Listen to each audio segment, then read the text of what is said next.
After 2 years of it, people still can't get enough of the 500 Bushwhacker.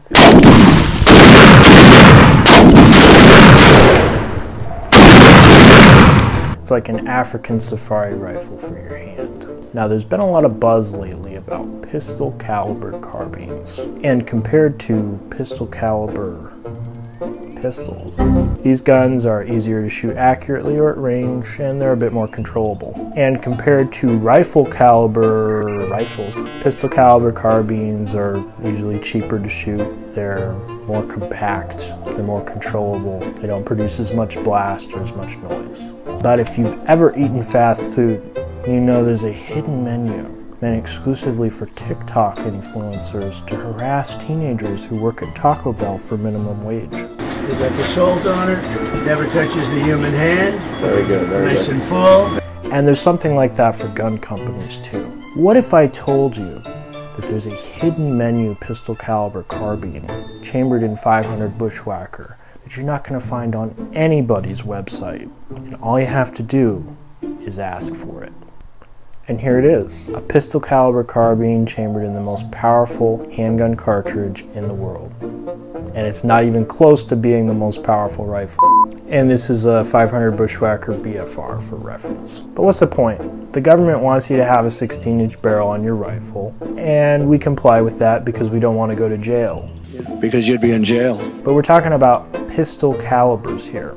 Pistol calibers don't need a long barrel to reach peak power. We had our doubts, I must admit. But it turns out that the 500 Bushwhacker has almost identical case capacity to the 458 lot. And when you put it in the same barrel length, it does pretty much the same things. Now, it's no 10mm, but what is?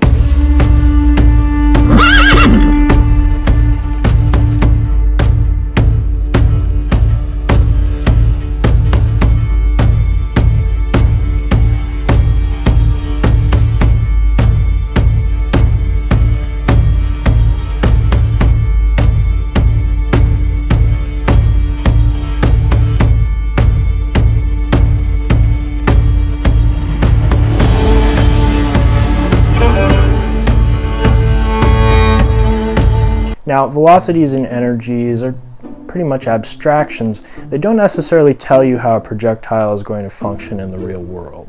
And as tempting as it would be to recycle unverifiable hunting anecdotes found on internet forums, it's not quite right, how do you give it back? We thought what would probably be even better is to conduct our own empirical testing with ballistic gel and other media and bring it directly to you at home on the big screen. So let's begin. The first bullet we'll test is also the lightest.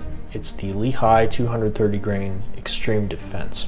It's designed for the 50 AE, but it is rated up to 5,000 feet per second, which is a good thing because we're pushing them out at 3,400 from the rifle.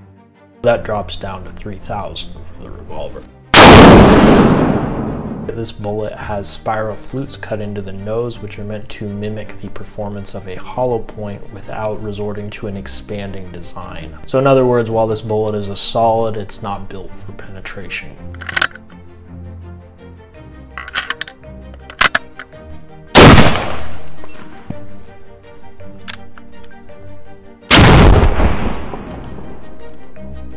Unfortunately, Lehigh no longer offers this bullet in their catalog, but maybe it's on the secret menu. Probably not. Next on the menu, the regular menu, not the secret menu, is the 450 grain CEB Safari Solid. This is a brass bullet, so it's technically illegal for use in handguns because the government classifies brass projectiles as armor-piercing. Armor-piercing rounds. And while you can legally use armor-piercing rounds in a rifle, you cannot do so in a handgun. This comes out of that whole cop killer thing from the 80s. And of course we don't have any trouble with that anymore, do we? But even if you wanted to be an outlaw or a bushwhacker, It's Josie Wales! this bullet projects too far from the case to function in a BFR. If it doesn't fit, you must acquit.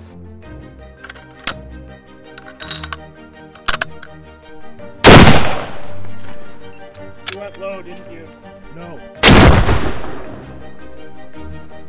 Switching things up a bit, we have the 672 grain Bengal L bullet, sometimes referred to as the Dimmadome.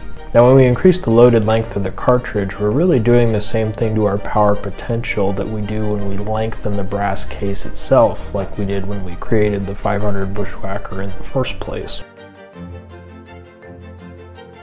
This is a hard cast lead bullet, and it is the same length as the popular, though somewhat overrated, Highly overrated.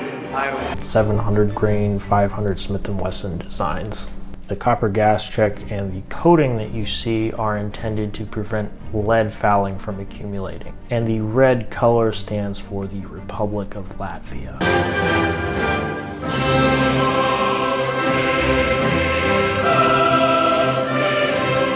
That's not true, but it's also not false. Now, a common misconception when it comes to cast bullets is that they provide the ultimate in penetration capability. Even when we use a very hard lead alloy, this is not the case. As long as you're not too close to the speed of light, copper and brass bullets hold up pretty well to velocity. But with a cast bullet, sometimes a lower velocity actually provides the best penetration.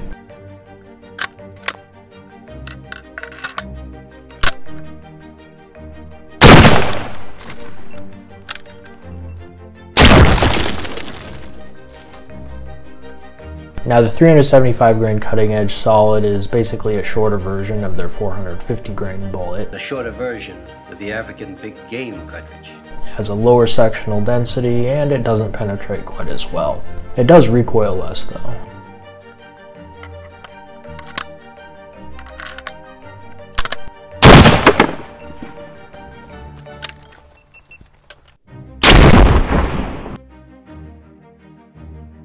Next up is the 400 grain cutting edge handgun solid, which is made of copper, and that makes it legal for use in handguns.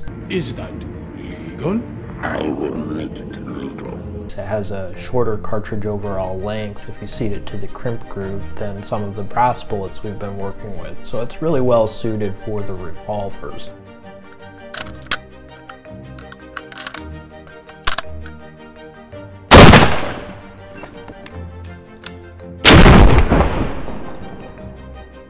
And even though we're firing this bullet at a considerably higher velocity than we did with the revolver when we tested it in gel, you don't notice a vast difference in penetration. The difference in the cavitation is pretty significant though.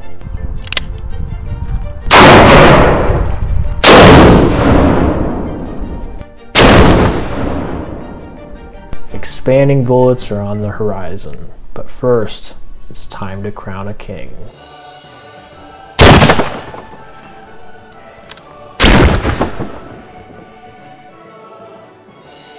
This is the 450 grain North Fork Flat Point Solid. It performed very well in the revolver, but it does even better in the rifle.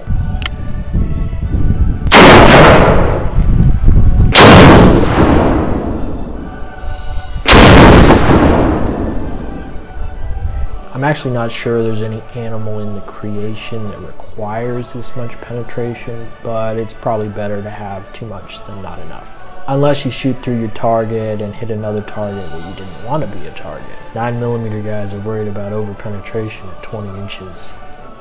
And we're talking about 10 feet. And here it is making waves.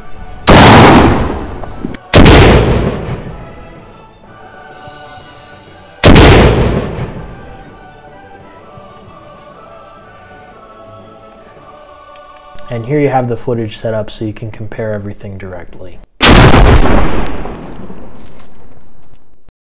And I know now the next question. Now what about expanding bullets? First we've got the 410 grain cutting edge Safari Raptor, and if that design looks familiar, it should.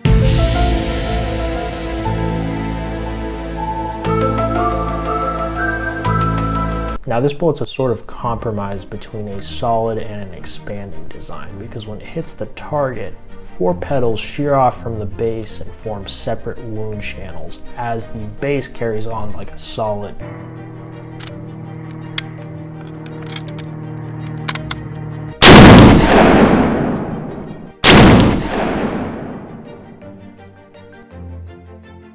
And Cutting Edge makes a 450 grain version of this design, which would be pretty cool to test in the future. Next up, we've got the 400 grain North Fork Soft Point.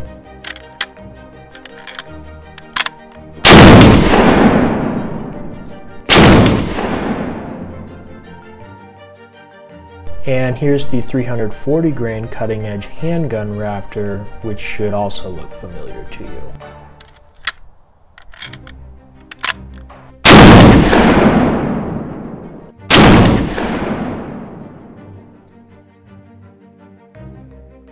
And here's the 500 grain Hornady soft point, which I don't believe is offered as a component any longer, though you can still get it in loaded ammunition for the 500 Smith & Wesson.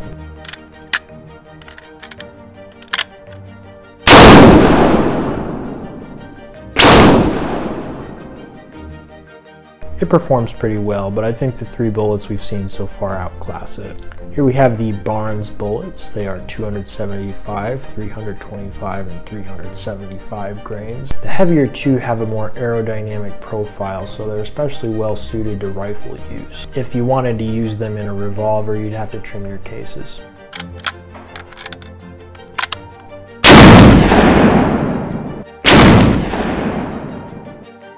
The downside of the 275 grain bullet is that it can't penetrate anything, but if you think about it, it does meet the FBI standards. The 325 offers a general improvement to the 275, both at close range and at distance, and it has a bit of a nuclear effect on target.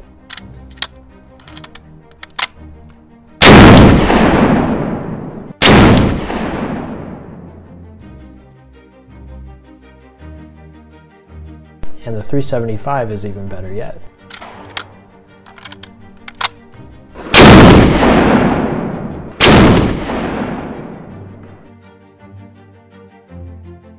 The 325 grain Swift A-frame comes next, and it really punches above its weight.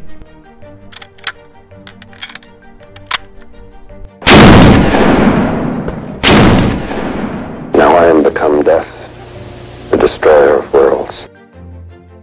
Now here's the 350 grain cutting edge Raptor with its nifty polymer tip.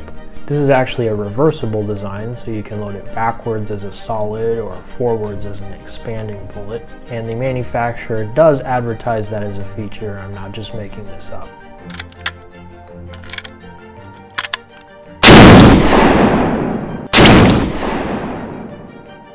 Last of all, we're making some bad choices. This is due to popular demand. Now these aren't bad bullets, they're just not very well suited to the 500 Bushwhacker. First we've got the 300 grain Hornady FTX.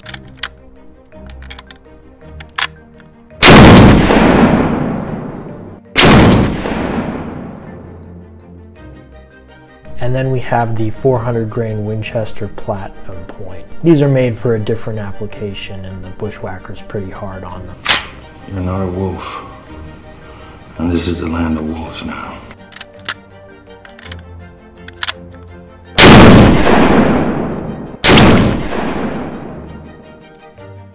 And that's all, folks.